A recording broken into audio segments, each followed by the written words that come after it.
Thank you so much. Yeah, have a seat, gentlemen, sirs.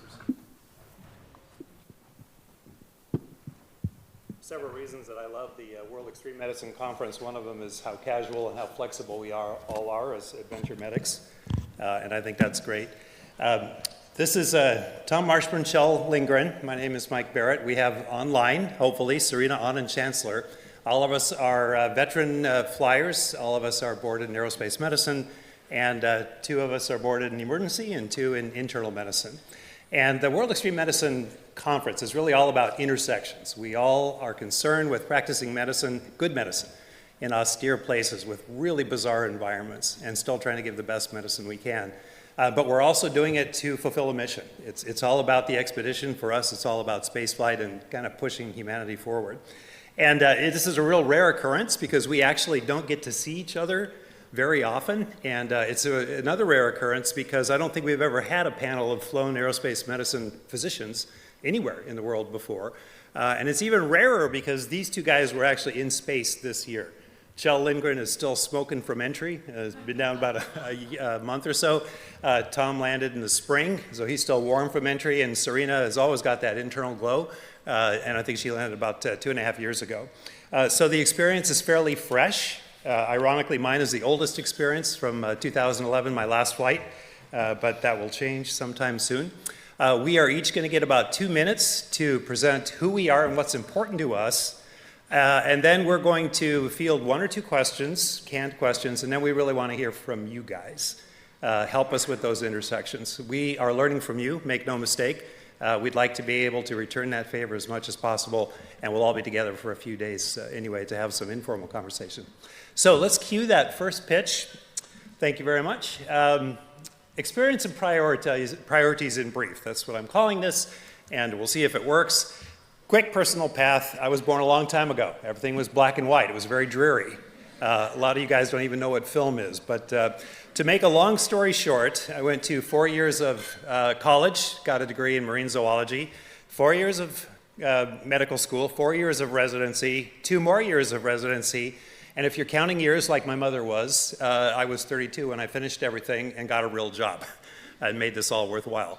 But that combination of a clinical specialty in aerospace medicine really serves us well in this world, and it's one that we've kind of baselined as our norm.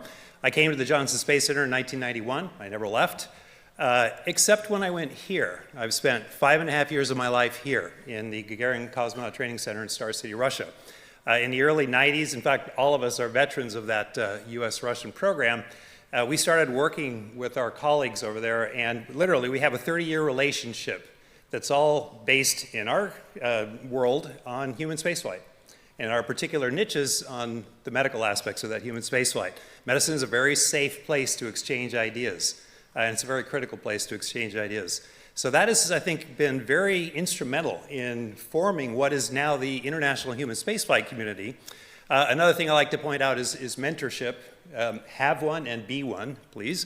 This is Joe Kerwin, who was the first US physician in space. He actually went to Northwestern Medical School, the same one I did. So the lecture hall we went to had a big painting of him in his spacesuit there. He became my mentor in 1991 when I first came to Houston. And that was so important. He's the one who would review whatever I wrote. My first book chapter, he diced it to ribbons and made me write better. And I'm forever indebted to that. And I still talk to the guy. He's amazing, and he's sharing, and he's always wanting to help. So it's kind of a picture of both of us playing with water bubbles, something about doctors in space that do that. And I think Dr. Marshburn mentioned that our training venues are wide and varied, and we piece all of these experiences together to make us spaceflight ready. So at the Aquarius Habitat in Florida, the Caves venue, which was amazing in Sardinia, and of course these fabulous little scooters that we fly.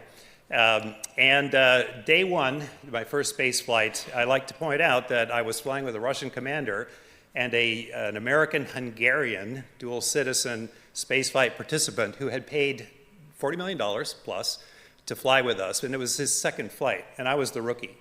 But that's the world we're in right now. We have people from all walks of life, and that's expanding very quickly. And if, Sharon, if you could click play on that, and if it doesn't work, we'll move right on.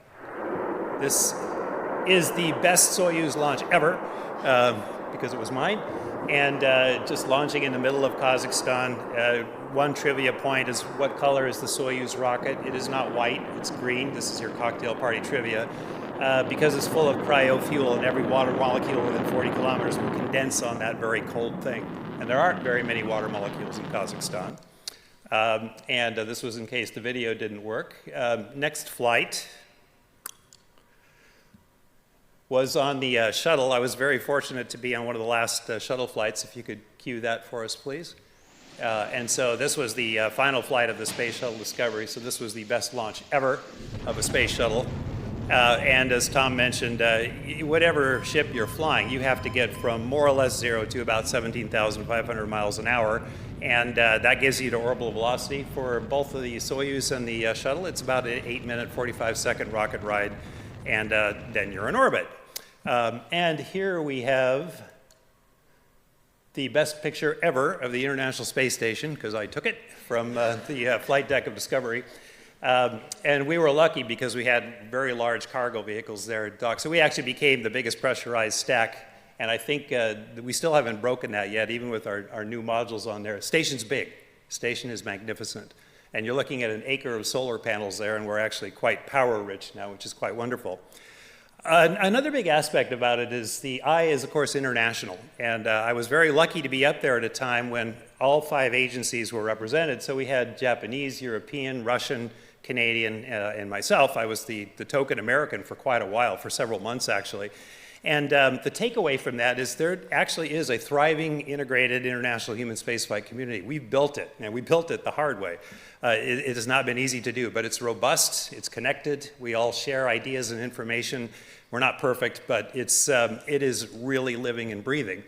And one of the best examples of that, I actually took this picture, not staged, but we had just caught the first Japanese cargo vehicle. And so what you're seeing here is a Belgian and an American using a Canadian arm to grab a Japanese cargo vehicle, dock it to an Italian node on a station commanded by a Russian. We didn't stage that. That is just who we are. That's how we work. That is what the day looked like. And another thing these guys won't point out, but in April of this year, we actually had a first. We had a SpaceX Dragon capsule commanded by an aerospace medicine physician, Dr. Kjell Lindgren, dock with a space station commanded by an aerospace medicine physician, Dr. Tom Marshburn. The press didn't really make anything out of it, and I was a little bit pissed about it. But what the point is that we're physicians secondarily. We're astronauts primarily, mission specialists, mission driven, and our medical skills come in very handy. There's no question about it, but we're not there primarily as medics. That time is not yet here. That time will come, and we're working pretty hard to pave that way. And I'll wind up just by noting that in an effort to recycle old but reliable spaceflight hardware, I will be going back to the International Space Station in about 14 months or so for another mission, 6.5 months or so. And the gentleman there in the lower right, who is 25 years my junior, Pojo as we call him, Mad Dominic, a test pilot, will be on my flight crew on the Dragon. So I am so much looking forward to getting back. And I will leave it with 2 personal priorities, which kind of have been my passion over these years. First of all, we continue to build the space medical community that stays united across all these lines, international, corporate, agency, and I would say military. Now, as we have this new Space Force, we're not quite sure what to do with, but we do know that we need to talk to each other and share our ideas. And that we continue to develop a unified, very evidence-based knowledge set that we develop jointly and we share across all these lines as well. So nobody has to reinvent the wheel. So with that, I will call up Dr. Kjell Lindgren, and if we could cue up his, and he'll tell you who he is.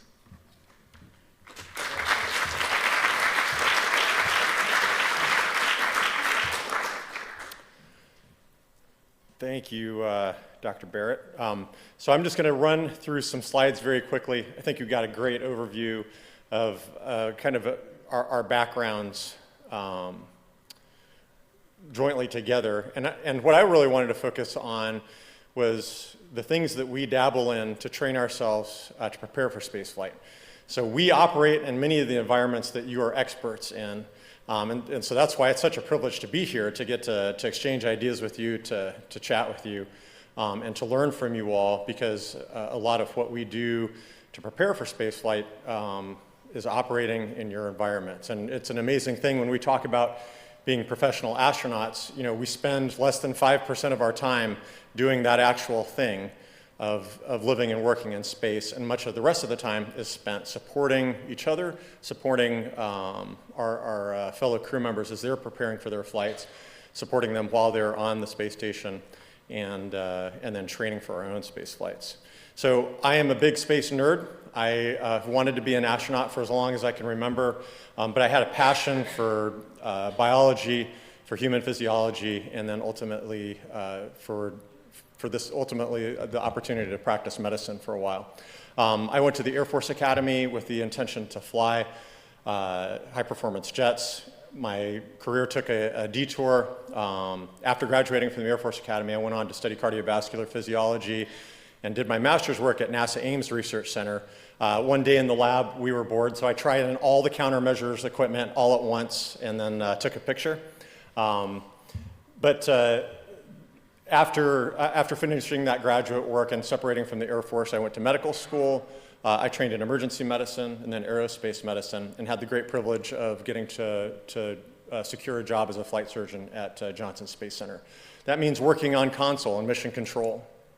And for the better part of my time as a flight surgeon, it meant working in Star City, as Dr. Barrett pointed out, taking care of our small medical office there, supporting the crew members, the astronauts that are in training, preparing for their space flights, helping to organize the gear, the kit in that medical office, and preparing medical kits to go downrange with our surgeons that are supporting crew. And so I took some of those kits downrange, in this case, out to the Black Sea to support water survival training. So we have a capsule on the deck of a vehicle that the crew members will get into, and eventually that capsule then will go in the water, and the crew practices their procedures.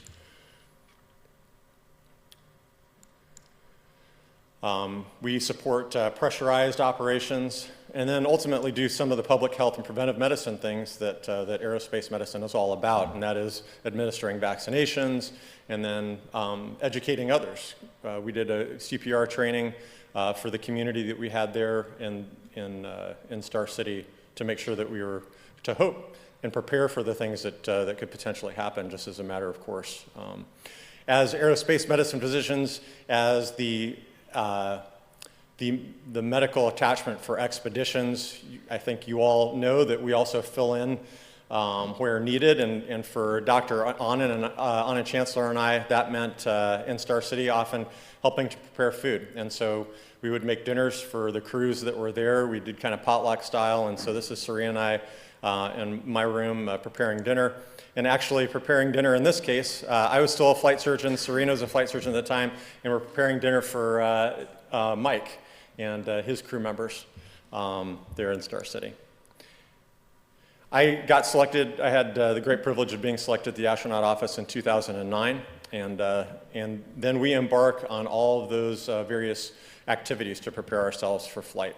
And so that includes land survival training, flying in the T-38, as Dr. Barrett mentioned, and actually Dr. Marshburn also mentioned, this is our spaceflight readiness trainer, an opportunity to practice in a real-life environment, practicing emergency procedures, good communication, good inter-crew cooperation, and actually affecting some of those emergency procedures. My very last flight in the T-38, before my flight to the International Space Station recently, I am one of few people that has flown in a convertible jet. Right after taking off from LA, I actually lost my canopy. And so we had to do the things that we had practiced for and effectively and safely get back onto the ground. We train in the neutral buoyancy laboratory for our spacewalks. We also use virtual reality to train for EVAs. We do geology field studies, and a lot of this is now going to come into play as we are preparing for our return to the moon. We get to do that in amazing places like Yosemite Park. We use the National Outdoor Leadership School, NOLS, to practice leadership followership, good teamwork, and practice expeditionary skills that are critical to being a part of a team in a challenging environment like the space station. And so in this case, we were on a trip to Prince William Sound doing sea kayaking. And it's these austere environments, being uncomfortable and making decisions in those environments, trying to work effectively as a team that are very, very powerful classrooms for work on the International Space Station. This is Desert Rats. This is an analog activity where we were out on the Black Point lava flow in Arizona, conducting, again, pretending like we were on the moon and collecting samples, driving around in the lunar rover and living in a habitat there on the Black Point Reserve. It was also been brought up that we use NEMO, NASA Extreme Missions Operations.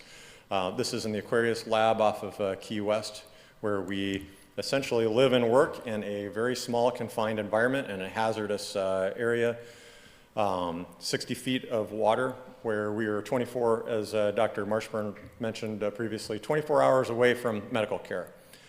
If we have a medical emergency in this laboratory, we are saturated, and so we have to essentially breathe oxygen to denitrogenate, I guess, before we can go up to the surface. And so this is a hazardous environment where we have to practice good expeditionary behavior as we conduct science and also conduct EVAs, or simulated spacewalks, there on the ocean floor.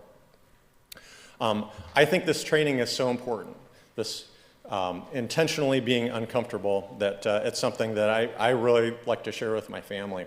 And so we'll often live and work or go on trips to national parks. My boys, I was a scout. My boys are involved in scouting. I'm an assistant scoutmaster for our troop, and I was the crew advisor for a trip to Philmont, which is a 12-day backpacking trip in the Santa Cristo mountain range in New Mexico, kind of a milestone event. But that's taking a bunch of teenagers out, loaded up with 50-pound packs, trekking over 100 miles in our case, up and down mountains. And so it's great training just for life. And I really enjoyed exposing my boys and the boys in our troop to that. I was assigned to a mission in 2013, and now we begin a lot of these exercises all over. But at this point, now I get to actually participate in them, and so that includes trusting your spacesuit in a vacuum, getting into a centrifuge and being exposed to 4.5 to 9 Gs of G-forces, actually doing the water survival training, getting into these capsules where the temperature soars above 100 degrees Fahrenheit, and you're changing out of a spacesuit into 5 layers of winter clothes, all in a closed cabin about the size of a front of a Volkswagen Beetle. It sounds crazy. It is crazy. It feels a little bit like a haze, but it is good training. We do winter survival training. And as we're going through all of this, we're wearing the hat of the astronaut, the actual operator going through this, but then with our backgrounds, we're also obviously thinking about the medical aspects, and if something goes wrong, how are we going to help our crew in this situation? This is absolutely crazy to me. We have a fire going inside of our tent with about the most flammable things that you could possibly be wearing in close proximity and going to sleep in this environment. So the concerns of burns, you can see Oleg has already charred his snowsuit a little bit. He's on the left, and he's burned through his suit a little bit. The concerns for carbon monoxide poisoning are very real, and these are things that we have to protect for and think about. We do robotics training, again, spacewalks training in the NBL. We practice medical procedures. We have an ultrasound on board. It is really our sole piece of diagnostic imaging equipment up there, and so it's something that we're good with. So we practice that. And we also practice having a good attitude with all of the various experiments that we are a part of. We rely deeply, deeply, deeply on the support of our team. We have an incredible team that is investing in us, preparing us for these flights, and we rely very, very deeply on our families as well. We ask a lot of our families as we spend a lot of time away from them training, and then, of course, a lot of time away from them during the mission itself. We have many opportunities to say goodbye. This was my first mission in 2015. We all pile into the Soyuz. It's actually more cramped than it looks. And then we get on orbit and have the opportunity to do some extraordinary things, like actual spacewalks in EVA. When we return from our missions, then we have the opportunity to leverage our experience to invest in our fellow crew members. This is an opportunity to go out to Kazakhstan to bring Scott Tingle home. And so flying out into the middle of the Kazakh steppe, landing, seeing the Soyuz come down under parachute in a complete austere environment, and to watch him get pulled out of the capsule and help carry him over to the helicopter was a remarkable thing. I got to be the backup for many of the crews that were flying in the initial Dragon vehicles. So this is me with Crew 1 right before they're getting ready to fly. And then earlier this year, I had the opportunity to fly myself as a part of Crew 4. We launched from Kennedy Space Center April 27th. It was a launch in the middle of the night, and just a tremendous, again, opportunity to not only to fly in space, to do this once-in-a-lifetime experience a second time, and to have this opportunity to see one vehicle compared to another. We were part of Expedition 67. We had a remarkable experience up there, and food is very important. This is a triple-decker. My colleagues had a lot of fun watching me eat that thing. And then as Dr. Barrett mentioned, I got home about a month ago, and it's an amazing thing to see those parachutes come out to land safely back on the Earth, and just within hours to be restored to our families and friends. So thank you so much. I look forward to answering questions with the rest of the group. That's perfect. All right. I am serving the dual role of participant and moderator, and I want to be sure that we have Dr. Serena Anand Chancellor online. I can hear you loud and clear. Can you hear me? Yeah, we got you loud and clear. Awesome. Hopefully we'll see you soon. All right. All right, the floor is yours. All right. Hey, good morning. Good early morning from Baton Rouge, Louisiana. And it is still dark out here. If you hear squeals, that's my 9-month-old or my husband. I'm not sure which one, but they're out in the living room. So anyway, good morning. It's quite an honor to be a part of this panel with my space brothers, Mike and Tom and Chell. Chell, when you were showing all those pictures from Star City, it just brought back a rush of very warm memories, which I realize now is so long ago, but just a tremendous time. I will counter one thing Dr. Barrett said when he said he had the best flights ever in both the Soyuz and the shuttle. I will say the best flight ever when coming home in the Soyuz is when those parachutes deploy and everybody inside cheers because you realize you aren't making it home. Like Chell, I was also very much a space nerd. And again, a lot of our background with training and everything. But I wanted to work for NASA ever since I was a very little girl, and initially went into engineering, stuck with engineering, and then of course medicine. Like Mike, I trained in both internal medicine and aerospace medicine, and then like Chell and everybody else on that stage, I got hired as a flight surgeon.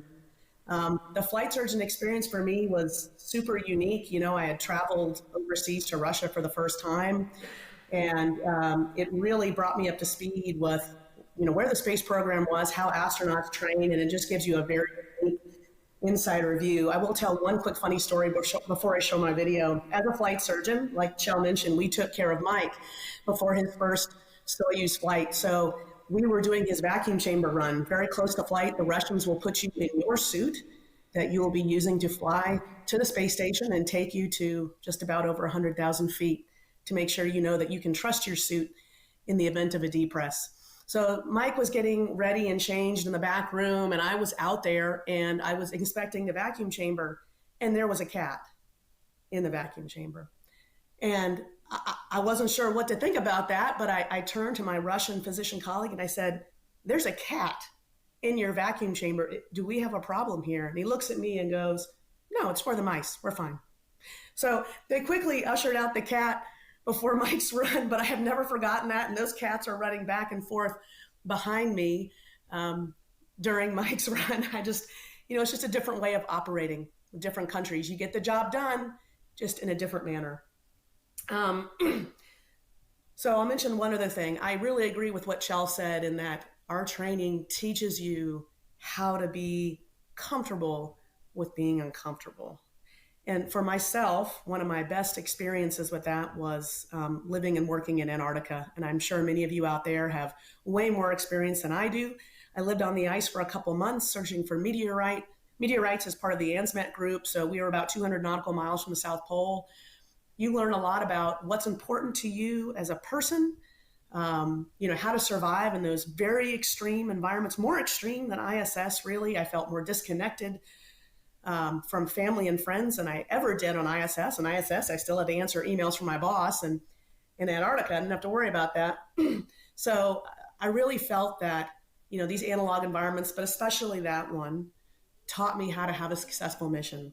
So if you could go ahead and cue up this video. I love the fact that we all have these different picks and experiences. I wanted to show you all what I also believe is important with expedition culture. I can't tell if you can see that video or not. So there we go. You can go ahead and play that. Great. The audio is not important, actually. If you want to turn that audio down, because I'm going to. Everybody needs to hear, huh? So this is our crew that was next to us in 56 and 57. And this is one of our favorite nights on ISS. It is burger night. In this video, it's a rich expertise. For those of you on stage, we'll see every bit of it. Starting with the fact that, we're sharing this meal with all of our colleagues, a German, 2 Russians, and 3 Americans. We have freeze-dried burger patties kind of Velcro down in the center of that table. Alex there is cutting an onion, and rightfully so, using gloves. He is cutting an onion for all of us to share. That is the only onion we have on ISS. You'll see a mandarin orange back there by Oleg, kind of also Velcro to the table. I'm not sure how he did that, but anyway. And, when we get fruit up there, no one takes an apple and eats the whole apple themselves. That apple is always cut into the number of slices as there are crew members on board. So that mandarin orange is cut into pieces or separated so that we can all share. Oleg is using a lot of mayonnaise there. I'm not happy with that because we don't have a lot of mayonnaise on ISS, but I didn't say anything. Of course, I used a lot of ketchup. I guess I can't say much. People really didn't like mustard that much, so I used a lot of that. But this was a meal that was one of our favorites up there. We considered a very special meal to share with everybody, where we pulled out all the stops. We had our spicy pickle that you can see there. And it's so important that, what did we do? We filmed it ourselves. So we actually, and you can go ahead and replay that just so folks can see it again. Oleg set up that camera right in the middle. I had the camera, we set up an 8K camera, actually our red camera up top. So really we have very high definition footage of this event because we considered it so critical in the expeditionary world as part of our expeditionary culture, part of surviving on a long duration mission with your crew when you're up there for 200 days. Humans have done this for thousands of years. We have shared a meal around the table. And yes, you can eat upside down there, but we all chose to be right-sided up. We all chose to sit there and pull out our tortillas, which is what we used as our hamburger buns, and just share a very special meal. And I've always remembered this dinner because it was so warm, and there's Drew there eating a mandarin orange, I believe. And so I just wanted to share a little bit of this with you because a lot of people don't get this kind of in-depth view of what was important on our expedition. In between all the hard work and the maintenance and the spacewalks and the depresses and everything our crews had to deal with, this is how we recovered. This is what, let us go to sleep at night and really feel good about ourselves and how we interacted with each other to make sure, we completed the mission and served our countries. So anyway, with that, I'm very excited to answer any questions along with my space brothers. So thank you so much.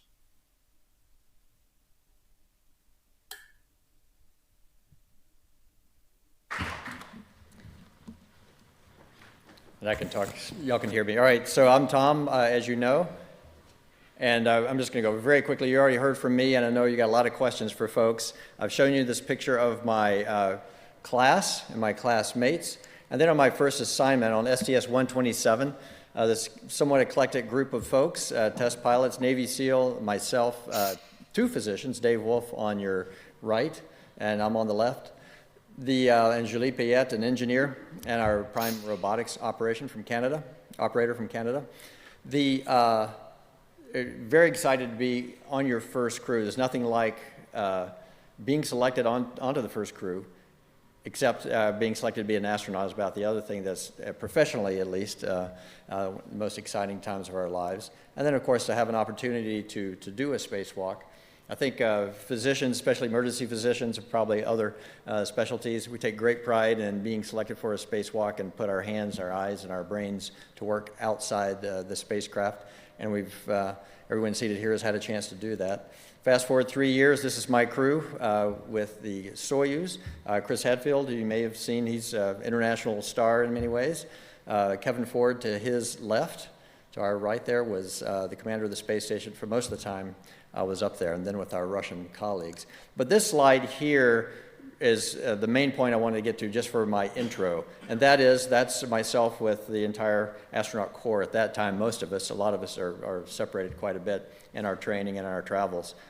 Out of 18 years of being an astronaut, I had 336 days in space. It's a very small percentage of time we actually spend in space. The joy of being an astronaut, the important thing about it is the people. Our job is to support others to fly in space. And I think that's true for any profession. The mutual support we give to each other is exactly what is needed, and it's absolutely essential for us to accomplish what we need to do individually. And then fast forward about 9 years. So I spent 9 years as a branch manager, instructing other astronauts, just providing the management work, the mechanics of managing people, providing that assistance. And just in the meantime, waiting for another flight, keeping myself ready for another flight. Fortunately, I had the privilege of joining another crew. We're showing off our fancy new SpaceX spacesuits. SpaceX is more interested in function following form sometimes, rather than form following function. But we're just trying to show that indeed it is quite flexible. But there's my crew there that we just came back from space 6 months ago.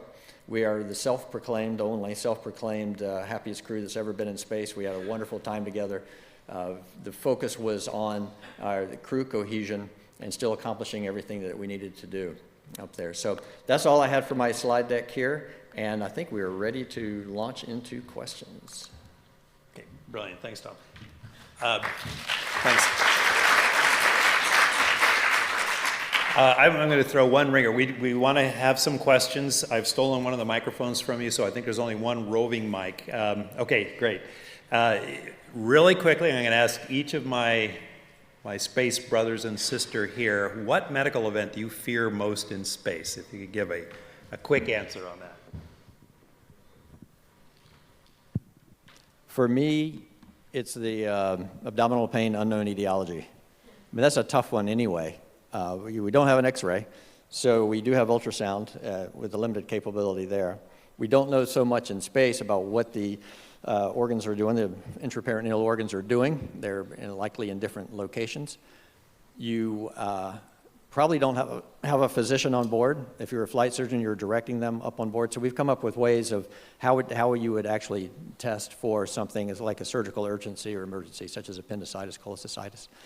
And so we've gone through that thought process quite a bit. And then what are we going to do about it if it is something serious? I think very quickly we'd be thinking about putting the team together, which is the entire agency and all international agencies to get ready, and search and rescue to get ready for a return if we needed to. But until that time, we don't do surgeries in space. We've thought a lot about it. What might be the best way to do that? In my opinion, interventional radiology techniques, ultrasound-guided, abscess drainage would be certainly be something to be considered. Starting an IV and just slamming them with as many antibiotics as we have on board to try to quiet down an abscess. If indeed that's the problem, then that would be something we'd be thinking about. So that, in my mind, is the scariest thing.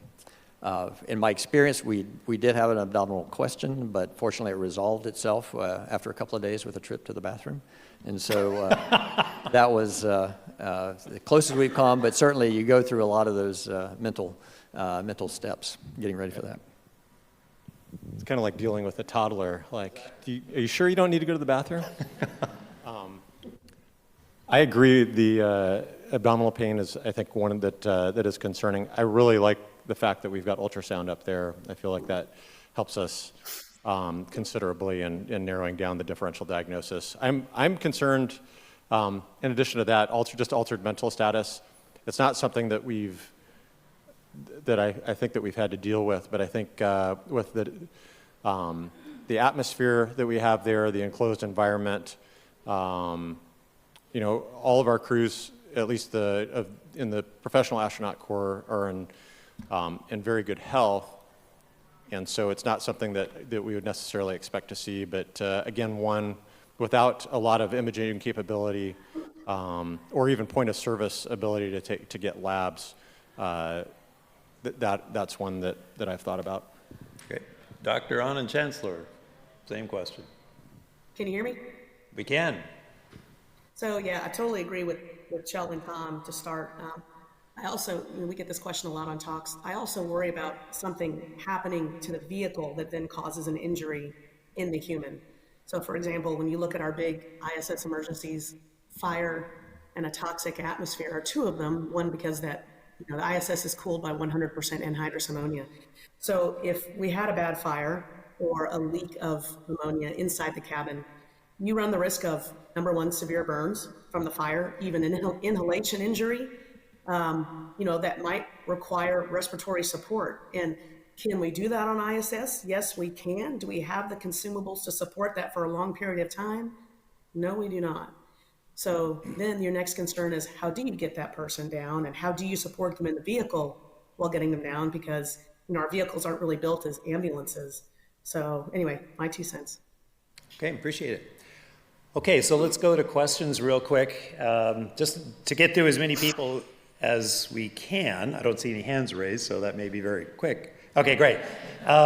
Choose your own adventure. Pick which person here you would like to answer. We'll give you short answers, and we'll move on to the next topic. So, go ahead. Hi. I just wondered, has anyone had COVID in space? How about we choose Dr. Marshburn on that?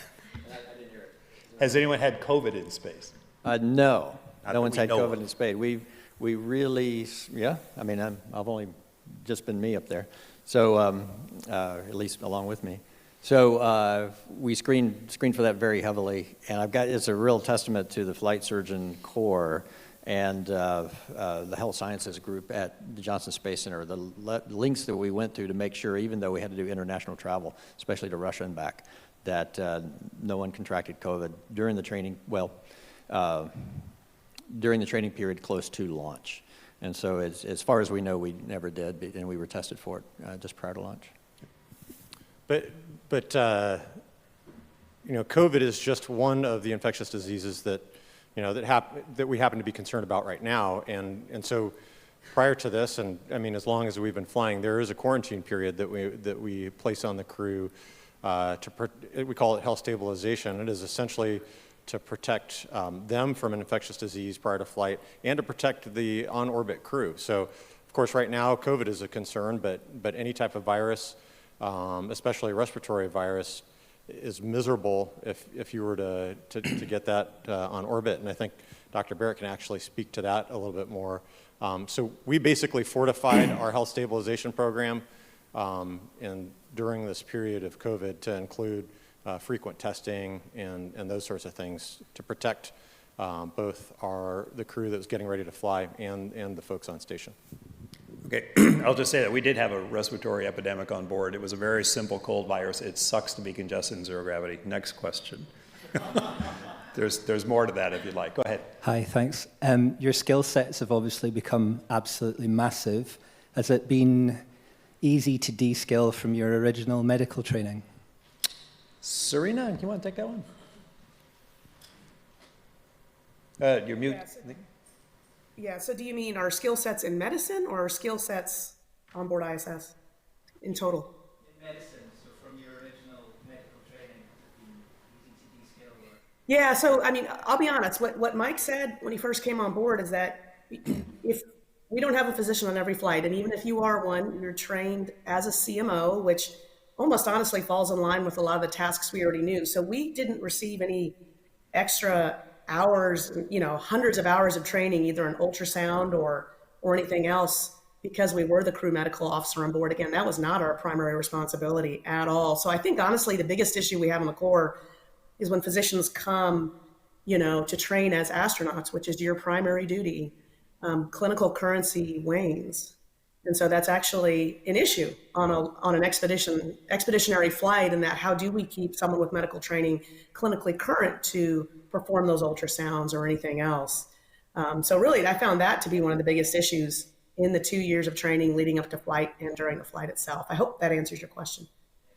Is there one caveat to that is that, as we've talked about in other conferences, the human body changes, every system changes. And so when you see a medical problem, you may be the first to see it up there, either because it's a novel expression of something that's going on with some pathological aspects, or because it's sitting on top of this great constellation of physiologic changes that go on. So you have to be a reasonably good clinician and a very keen observer. So, do we have time for one more? Yeah. Hi, thank you for talking. I just wanted to ask, what mental health training did you get, and have any issues ever come up regards to mental health?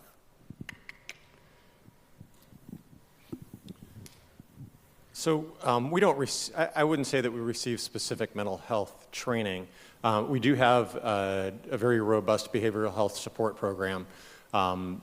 So we have conferences with psychologists and psychiatrists every 2 weeks. We meet with them before we fly.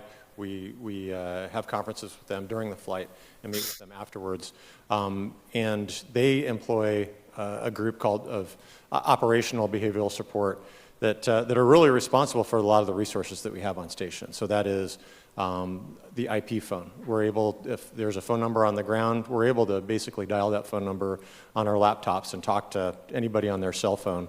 And so, I spoke with my wife every day. I get to talk with my kids very frequently. And then we have video conferences once a week that last about an hour and a half. We get email. We have a whole library of media, movies and other TV to watch, and a lot of that is just really to provide that support for these long duration missions. 6 months, a year, it's a long time to be away and separated from family, and so that's all terrific support. In terms of, I don't know that there are really documented issues on orbit where there have been mental health issues on orbit. I think certainly mood waxes and wanes, just like it would in any kind of a deployed environment. Yeah, I hope that answers your question.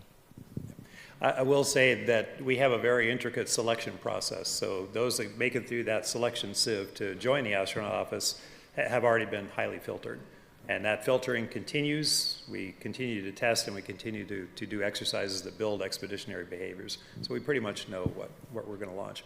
We learned heavily from our Russian counterparts who had been doing this for a long time.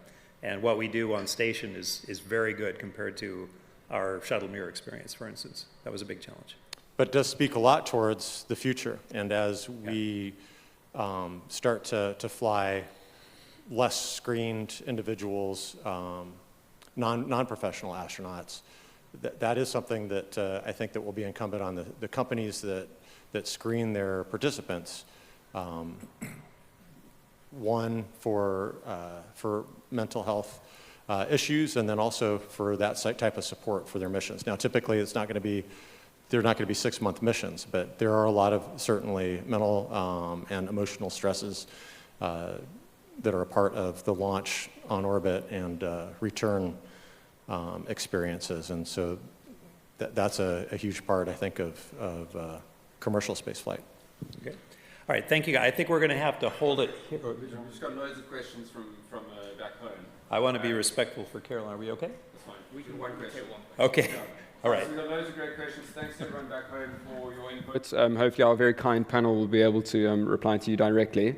So we've got one question. Is there a role for space medicine doctors who are not interested in traveling to space?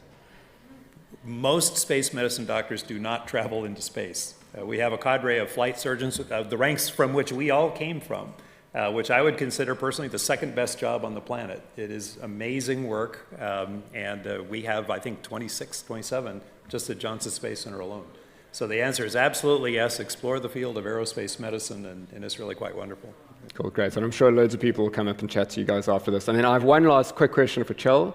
Are we going to hear the bagpipes this weekend? I didn't bring my pipes, so no.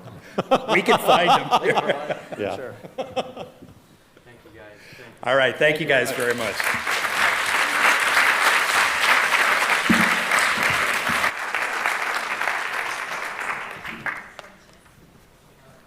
Okay, and